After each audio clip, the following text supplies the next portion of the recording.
Despite the high numbers, it has not all been smooth sailing. Some voters in Cobb County say a major issue they had planned to vote on was missing from their ballot. 11 Alive's Latasha Givens tonight reports on the measure that could make Mableton its own city. We're at the intersection of Hicks Road and Floyd Road in Cobb County. This is the area where unincorporated Austell meet parts of Mableton. Now, this midterm election, voters get to decide if the two will be combined as one and Mableton its own city.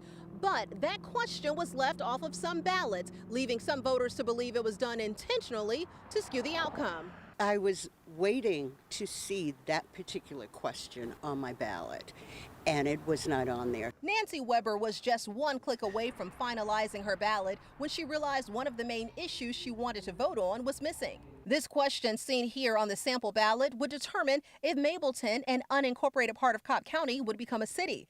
If so, it would include parts of unincorporated Smyrna and unincorporated Austell, something Weber vehemently opposes. We're a small community in unincorporated Austell. The fact that they are going to cut down all of these green spaces and build housing that people cannot afford to live in. Weber alerted a poll worker to the cityhood issue not being on her ballot and ultimately was able to vote using a provisional ballot. But others did not have the same option.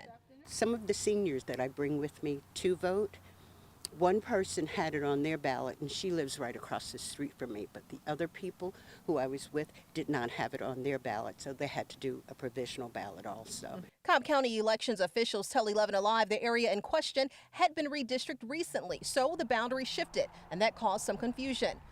They also confirm at least one street with 5 homes that should have been in the Mableton vote were not.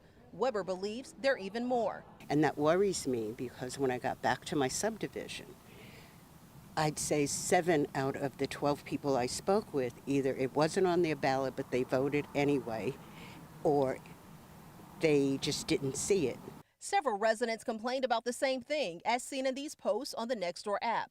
The number of people affected hasn't been determined, but elections officials say the problem has been fixed.